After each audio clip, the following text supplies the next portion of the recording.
عورت کی پہلی ذمہ داری اطاعت. فالصالحات قانتات، نیک عورتیں قانتات ہوتی ہیں. حضرت عبداللہ ابن عباس نے قانتات کی تشریح کی ہے المطیعات لازواجہن، اپنے شوہروں کے لیے اطاعت گزار. تو نیک عورت وہ ہے جو اطاعت گزار ہے. یہ فطری تقسیم ہے، مرد قوام ہے اور عورت اطاعت گزار ہے.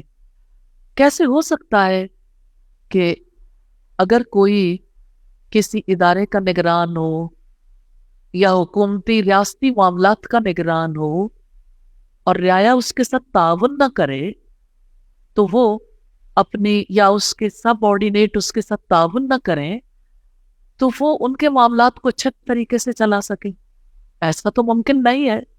اسی طرح سے عورت اگر اپنے شوہر کی اطاعت نہیں کرتی تو گھر کا نظام بھی بہتر طور پر نہیں چل سکتا. گھر کے اندر اطاعت اور موافقت کی فضا ضروری ہے. کیسے ایک عورت مرد کے فیصلے کی پابند بن کر رہے، کیسے وہ وفادار بن کر رہے؟ عورت پر یہ لازم تو ہے، لیکن کیسے اس کے فیصلوں کو قبول کر لے؟ تقوی. تقوی اس کا محافظ ہے اس کی اطاعت کے لیے.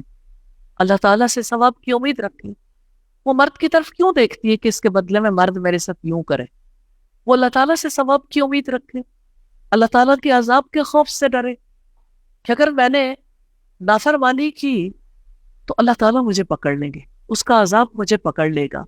نارملی اگر آپ دیکھیں مرد کے تجربات زیادہ وسیع ہوتے ہیں کیونکہ وہ باہر ڈیل کرتا بڑھتا ہے سارے لوگوں سے جا کے. مراد یہ نہیں کہ لڑائیاں کرتا ہے، مراد یہ ہے کہ اسے معاش کمانے کے لیے، روزی کمانے کے لیے محنت کرنی پڑتی ہے. وہ جب باہر نکلتا ہے تو اس کو بہت سے تجربات ہوتے ہیں. عورت گھر رہتی تو اس کی سوچ میں محدودیت آ جاتی اور وہ جذباتیت کا شکار ہونے لگتی. ہر لڑکی سے پوچھیں کہ آپ سینسیٹیو ہیں؟ ہر لڑکی ٹچی ہوتی ہے، ہر لڑکی ایسی ہوتی ہے، اس کی فطرت. اللہ تعالیٰ نے اسے فطری طور پر ایسا بنایا کیونکہ اس نے ماں بننا ہے اور ماں جزویات تک جا کر اپنے بچے کا دھیان رکھتی ہے. اگر وہ ٹچی نہ ہو تو اگنور کر دے گی جیسے مرد اگنور کر دیتا. کبھی آپ دیکھیں کسی گھر میں اگر ماں نہیں ہے کچھ دیر کے لیے اور بچے رو رہے ہیں تو وہاں پہ اگر ان کا باپ موجود ہے وہ چپ کر کے اپنا کام کر رہا ہے. اسے اس بات کی پرواہ نہیں ہوتی عمومی طور پر کہ وہ بچوں کو اٹھائے بہلائے، ایک وقت تک بہلائے گا اور پھر تھپڑ رسید کر دے گا. چپ کیوں نہیں کرتے؟ نارملی ایسا ہوتا ہے، اس کی فطرت ہے نا مرد کی. مرد اور طرح سے اللہ تعالیٰ نے بنایا اور عورت کو اور طرح سے بنایا. یہ عورت کا پیدائشی مزاج ہے، وہ مرد کو مشورہ دے سکتی ہے، اسلام اسے حق دیتا ہے، مگر مرد کے مقابلے میں بے لچک رویہ اس کے لیے درست نہیں ہے.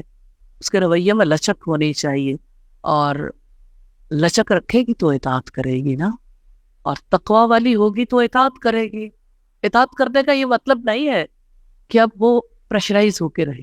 اگر مرد اس سے ایسا مطالبہ کرتا ہے، اسے ایسی چیز کا حکم دیتا ہے جو اللہ تعالیٰ کی ناراضگی میں ہے، تو اس کی اطاعت کرنے کی پابند نہیں ہے. تبھی اطاعت کرے گی اور ان معاملات میں جہاں اللہ تعالیٰ کی فرما برداری ہے.